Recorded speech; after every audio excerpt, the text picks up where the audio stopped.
Hey, welcome to the Cyber Savvy Woman, where women business owners reclaim their power in the digital world. We shatter the myth that cybersecurity is too complex to master and transform protection strategies into clear, actionable guidance. This is your digital empowerment sanctuary, where cyber fear becomes cyber confidence. Whether you're protecting client trust as a therapist or safeguarding financial data as an advisor, you'll hear from women founders who've conquered digital challenges and security experts who speak your language. Every woman leading a business deserves to feel unshakable in her digital decisions, no matter her technical background. Are you ready to stop letting cybersecurity intimidate you and start letting it elevate you? Here's your host, Rachele Schainker. Welcome back to the Cyber Savvy Woman, where we talk about practical ways women can protect themselves, their businesses, and their futures in our increasingly digital world. I'm your host, Rachele Schainker, a Silicon Valley technologist and owner of the award-winning managed service provider, CMIT Solutions of San Mateo. Today's guest is someone who beautifully blends creativity with strategy. Olga is a filmmaker, a creative entrepreneur, and founder of Coffee Cup Productions. She has a background in product management at companies like Atlassian and Levi's, and now she's helping businesses and creators bring powerful stories to life, from indie films to commercial video content. Olga, I'm so excited to have you here. Thank you for joining. Thank you, Rachel, for having me. I'm so glad to be here. Yeah, I mean, I love your journey from, product management and technology to filmmaking, and now to entrepreneurship. What inspired your transition? Definitely. This is a question I've been asking myself throughout my life of how people are able to navigate their life phases. And for me, it's always about meaning and purpose and doing something that's mostly aligned with your inner self and your true self. There's so many filters in this world that people have to go with in order to fulfill their duties and, of course, their obligations. But in reality, my philosophy is life is short. And of course, if you're not doing something immoral or challenging to others and self, then by any means, we should all do what we really feel fulfills our heart. So for me, it was really answering that question, what I do enjoy most and what purpose my life has while it's still there. And for me, it was really kind of an easy choice to acknowledge that creative spirit, that it has to be honored. It's not something that can be only done on weekends or pushed in the back drawer. It was all about timing and green lighting myself and just saying it's time. No one is fully ready ever, but you have to get yourself ready and do it. Yeah. Was there a moment, where you realized storytelling was going to be your path, or like, have you always enjoyed storytelling, or, how has that kind of weaved through your life? Yes, yes. And interestingly enough, it has always been there, as you mentioned, throughout my life. I started writing poems since I was 7 years old. That was kind of an early discovery of what I truly enjoyed. But then throughout my life, people would always comment on things that I wrote, whether it's poems or short stories, even before transitioning into filmmaking. So for me, that it was kind of a gradual process of just getting responses. And I don't mean praise. I don't need to be, I mean, of course, it's nice, but it's not the main reason. Like, I don't need people to like it. I want people to feel something. That's my whole goal here, is that when there's connection, when people see themselves maybe in some pieces, or they feel seen, they feel acknowledged. Like, for me, that's the biggest compliment when people say, oh, I understand. I know what it's like. I've been there. And the moment, to answer your question, probably during my work at Atlassian, I was a product manager there on the senior level, and it did have a lot to do with storytelling as well, as many product roles do, because you have all the stakeholders and business owners and subject matter experts to kind of bring to the same denominator. So it was a lot of storytelling, but I've shared some of my work with colleagues just offline or at company mixers, and they did the same thing. They said, oh, I really see myself in those moments. So it was probably around 2023 when I had really strong feedback on one of my poems that people felt that they needed this in their life to also help rationalize the choices people make every day.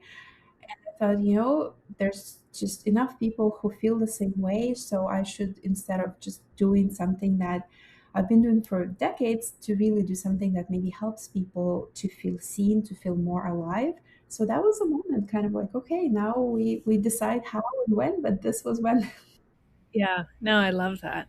How has your background in tech and product management kind of influenced how you're running your creative business today? I mean, do you see any common threads, or is it, not so much? Absolutely. I think we all especially when you're an indie filmmaker, an entrepreneur, it's all about unorthodox decisions. It's all about finding your own way of doing things, maybe that you haven't done before, and being comfortable with being uncomfortable. That was the biggest kind of moment of truth, is that you cannot do the things you've done for years and still move forward. So background in tech was kind of helping me to get more okay with risk taking, with just challenging myself. And it's also better when you're on your own because you don't have that pressure of expectation from your leadership, from your management, and also don't feel if something goes wrong, you basically are failing yourself, but not others. For me, it was always the biggest risk of I cannot fail my team, I cannot fail my company. But when you're on your own, of course, you want to do something that moves you forward. But if it doesn't go exactly as planned, there's also no that headache of, oh, someone depends on me and they are now in that negative space. So in a way, it's easier, but of course, there's a lot of pressure as well because every single day you have to decide what's next and how to build roadmaps. That's also tech. So roadmaps and planning is a big part of it, definitely. Yeah, yeah, getting that foundation for you. Yeah, I love that. So tell us about Coffee Cup Productions and visual narrative films. What do you and your team specialize in? Yes, yes, yes. We are very much aligned. That's why we're all working together, and there's a lot of synergies going on.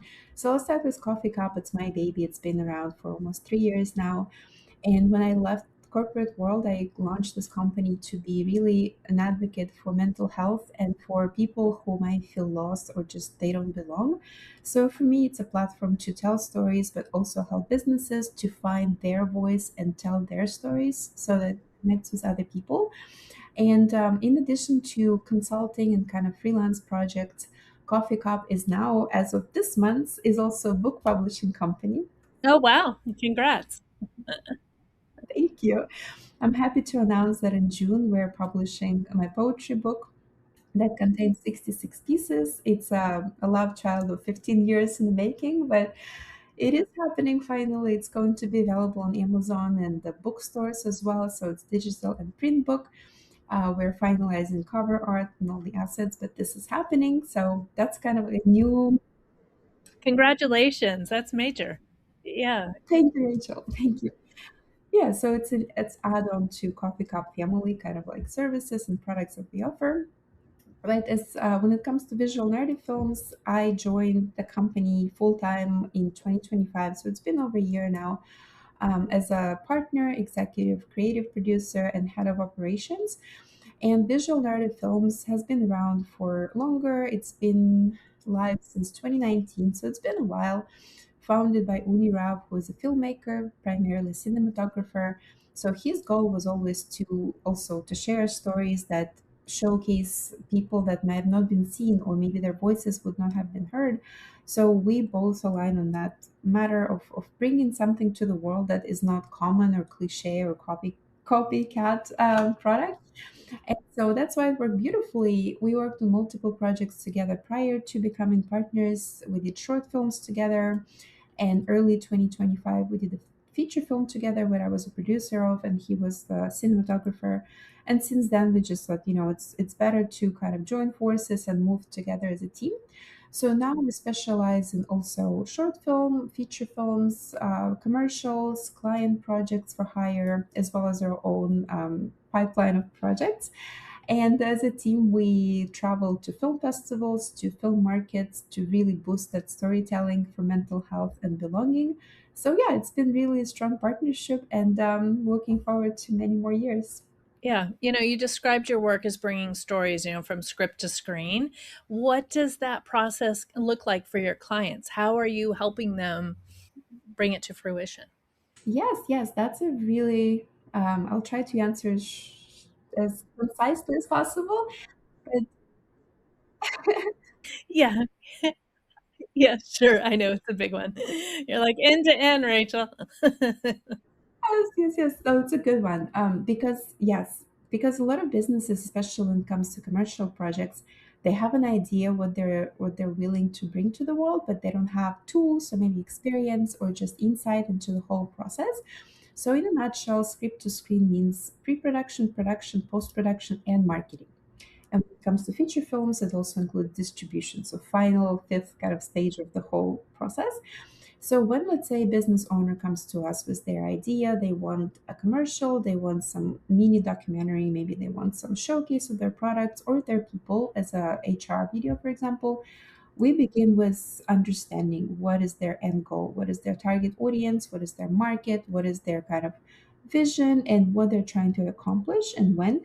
And based on that, we will create a script. So that's the kind of a script to screen piece where we'll present multiple options of what it could be like, whether it's a talking head, whether it's a documentary, whether it's intercuts with some B-rolls and some atmospheric shots, and then present to the client kind of this is the ideas we have for the script, this is what it would look like, this is kind of pre-production stage.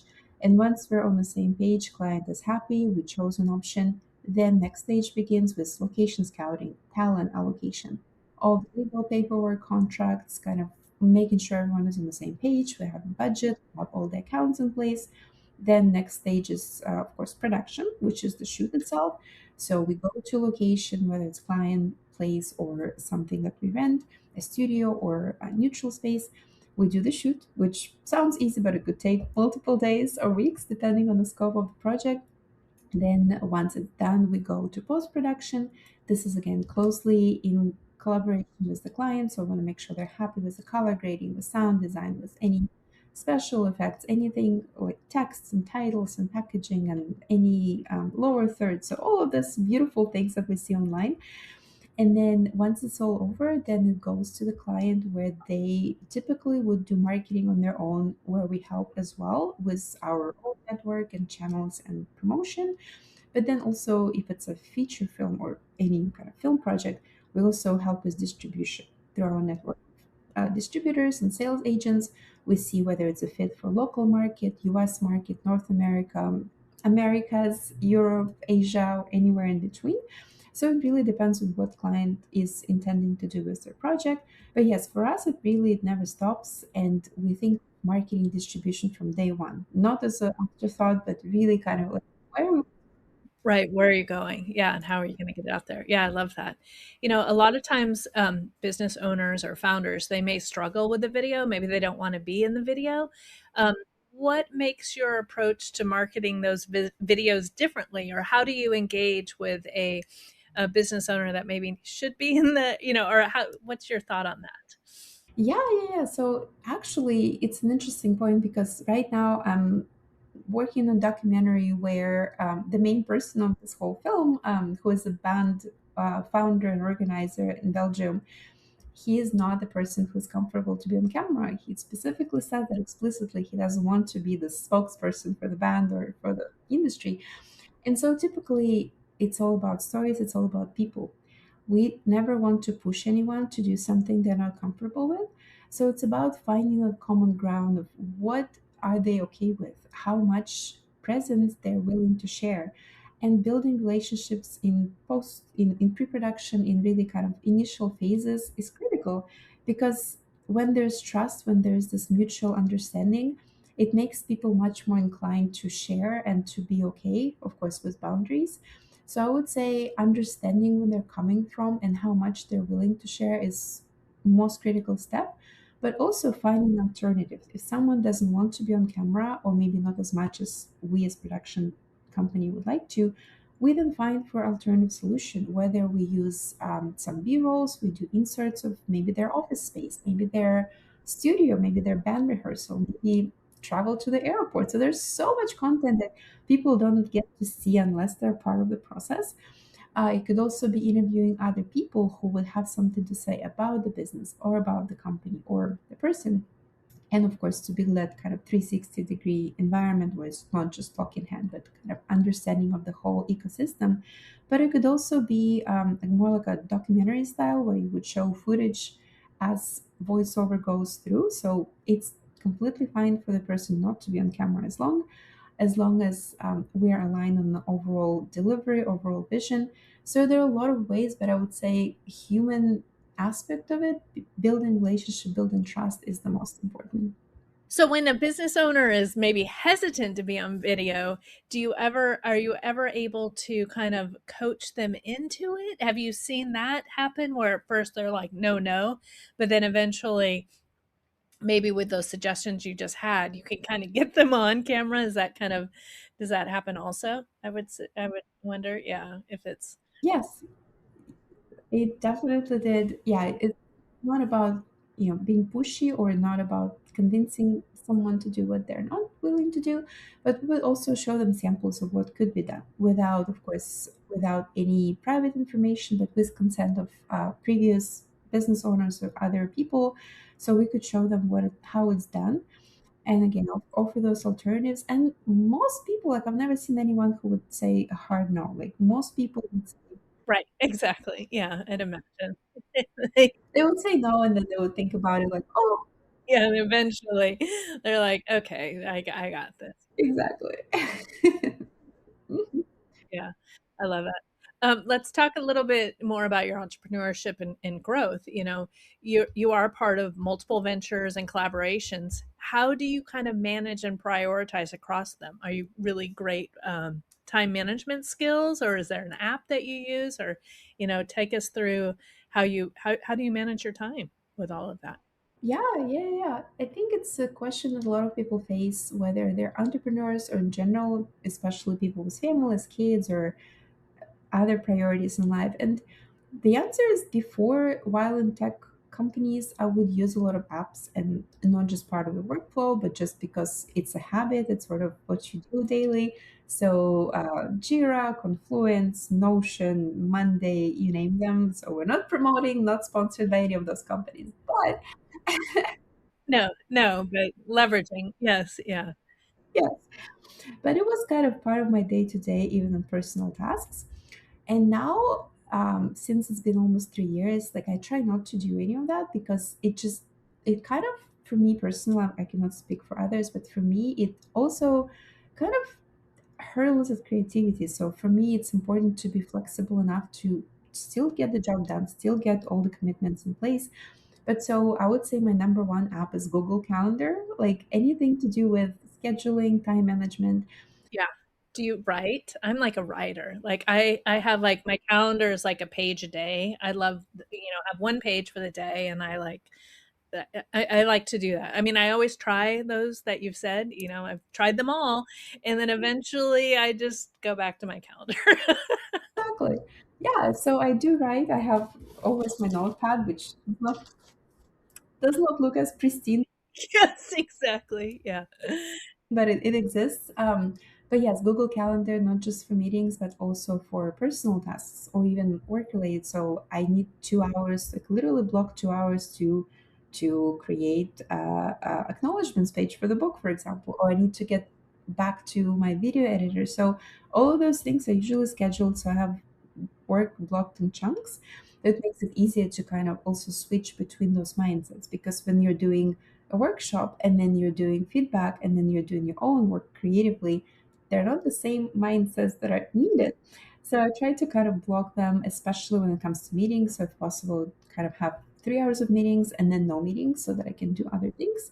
So yeah, Google Calendar, any day and night, reminders, notifications. But that's kind of how I do it, and I don't want to overload with apps because it's also like you spend more time with apps than the work itself. So Yes, exactly. Or making sure you update it. Yeah. What does success look like for you at this stage of your businesses? What has happened where you're like, oh my gosh, that was a great day? Or like what are those little milestones that you're looking for? yeah, I will answer from the micro and macro perspective. So on the micro level, it's those daily wins, and I'll probably write another book about it, but it's about those glimmers. In psychology, there are triggers, that some events that make us anxious or unhappy, or just something, maybe traumas are evoked. So triggers are negative, but glimmers are kind of reminders that it's all going to be okay. Like you'll be okay and you'll make it. Yeah. Oh, I love that. Yeah, so for me, it's those glimmers. On the micro level, it could be literally getting a contract signed by a person that I've been talking to for 2 weeks. Or it could be location release approved, where someone was pushing, like, we're not going to let you shoot here, but then they say, yeah, you're okay, come over and shoot. So all of those things, or just getting a nice message from someone who's been really seen, or they related with the story. They come back and say, "Oh, thanks for having me on your project," or those are micro steps. But macro steps, I think it's really kind of feeling the momentum. So it's not just one project that's one and done. Yes, there in the indie world, there are still questions of funding and. Are we going to be sustainable? Are we going to attract this big investment? Those are still open questions, and I think every entrepreneur has those open at some point in their lives. But it's really getting those moments where you feel like you're on the right track. Like for me right now, this is the most important thing. Then maybe it's not yet something that's crystallized, or it shows, kind of like in a more factual state. But it's knowing that you're doing something that resonates with people, and you have those confirmation continuously. So that's where I feel this is not. Yeah, no, that is a lovely mindset. I love the glimmer. I love that. Yeah, I'm gonna incorporate that for sure. What about storytelling as a superpower? Why do you believe storytelling is such a powerful tool for businesses today? Yeah, because as humans, throughout the whole evolution, we sustain ourselves with stories. Before social media, before even TV or any forms of communication, people in caves, ancient ancestors, they used to gather around a fire, and they would tell stories. And that's how we know about those times, because otherwise, if not stories, if not art, we would not even have any idea, for the most part. So it's always been part of human culture and human psychology to share, to feel connected, to feel you're less alone that you might think. And I think for businesses, stories are equally important, because customers, they don't buy from businesses, they buy from people. And if you have people in those businesses that you can see yourself in, like you can identify with someone, maybe it's their voice, maybe it's their background, or their habits, their energy, their lifestyle. I see myself, I would do that too. And it's again being less alone, feeling that you're part of something bigger than yourself. So for businesses, it's critical to switch from this whole sell, but more like tell. Yeah, exactly. Even better, show don't tell, because then you show and people feel, yeah, I could live with that. Do you think that's what actually makes a story, connect with the audience? Is that kind of personal, the feeling or really being authentic is to me, that's what connects, right? Is when it really like gets you in that gut, it's Yeah, 100%. In so many books, I have whole two shelves of marketing and kind of strategies and ideas how to increase your online presence. And it's always about people, it's always about those connections. Because even for tech companies or someone who sells products, let's say you're selling solid state drive, right? You say, okay, it has all these features, it has 2 terabyte of memory. That's great. Those are features. Sure, it's important. But if you say instead of that, it says 2 terabyte, it's super reliable and super powerful, you say something like, you upload pictures of your newborn child and then you will not lose them, right? So it becomes a whole different mindset. It's about experiences, it's about benefits. What does it do for you? Not what features it has, but as a human, what can you benefit from? So that's yeah. Oh, I love that. Yeah, no, that's great. You've created films with very deep themes. How do you balance the creativity with that business viability?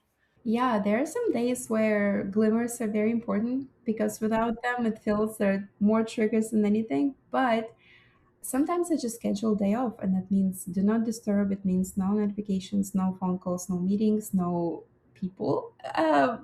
Sometimes it has to be just completely kind of in your own cocoon and not facing anyone, to really decompress. Because, yes, there are themes that come up, especially when people share some deeply personal stories.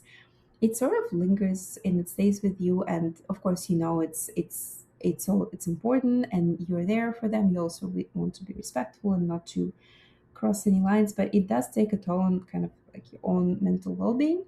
Yeah, so for me, it's being able to disconnect, to know when it's time and before something happens, but really kind of knowing when you're close to that state of like no more. So at least once a week, I mean, usually cannot do more, unfortunately, but once a week, it's a do not disturb day where things get pushed back and it kind of becomes some self-reflection, maybe some writing and some decompression. Yeah. Yeah. That's very important. You know, what advice would you give to women who want to build something creative but kind of feel stuck more in that traditional career? Yeah, well, there are two parts to this answer. One is believe in yourself, really know your values and your strengths because everyone has strengths. And when we get this imposter syndrome, especially for women, some points are valid, but in reality, you have way more to offer to the world than the world is trying to tell you. So own your values and own your strengths and believe in yourself. And also green light yourself. Like, don't wait for something or someone to come and say, okay, now it's the time. There's never going to be such a moment. We have to do it ourselves. We have to decide when it's the time and take the plunge and to really go for it. But the second part of the answer is to take that plunge, also have your runway. Like, don't just do it out of nowhere, cold turkey, which sometimes it works, but to be more or less sustainable, have savings, have your backup plans, have your idea of how long can you go with it, how it's your run, right? Because even having family nearby or spouses or partners, it's not enough. You have to have it on your own and really decide how much discomfort are you willing to take. So for me, it was kind of like I knew my runway, I had no family, no partners, that's fine. Um, but also, how much are you willing to give up? So, are you willing to give up your massages or your spa treatments, Yeah, right. or can you travel less? Right? I said yes. I love those things, but I can't live without those things. Like better that I invest in something that I really care about than have those luxuries that are not really a must-have. Must-haves they still exist, but those things you can give up. Consider giving those up in order to do something that you really love and want to do. Oh, I love that. It's very inspiring. All right, we've reached the part of the podcast where I'm going to ask you some quick little rapid fire questions. You're going to share top of mind, no right or wrong answer. What is your favorite film or documentary that has inspired you? Lately, it's been Control about Joy Division. Yes. And coffee or tea? Coffee. And are you a Mac or a PC person? Mac. And what is one one tech tool that you can't live without? Gmail. And are you a morning person or a night creative? Night, 100%. Yes. And then what is one word that describes your leadership style? Inclusive. And what does being cyber savvy mean to you? Resilience. Yes, I love that. Olga, this was such an inspiring conversation. I love how you're merging technology, creativity, and storytelling to help businesses connect in a more human way. And to our listeners, thank you for tuning into Cyber Savvy Woman, where we explore practical ways women can protect themselves. To connect with Olga, be sure to check out show notes for the links and resources that she mentioned in today's episode. If you've enjoyed this conversation, don't forget to rate, follow, and share the show. Olga, thank you so much for your time today. I really appreciated our conversation. Thank you, Rachel. You're very you're very inspiring. Thank you. I appreciate you for bringing this to the world and being a voice and champion for other women and entrepreneurs. Thank you. Yeah. All right. Thank you. The Cyber Savvy Woman podcast requires more than a conversation. It takes action, research, and collective wisdom. If today's episode resonated with you, we'd love to hear your insights. Join the conversation and help us shape the future together. We'll be back with more stories, strategies, and real-world solutions that are making a difference for everyone. In the meantime, be sure to subscribe, rate, write a review, and share it with someone you think would benefit from it too. Hey, thanks for listening, and see you on the next episode.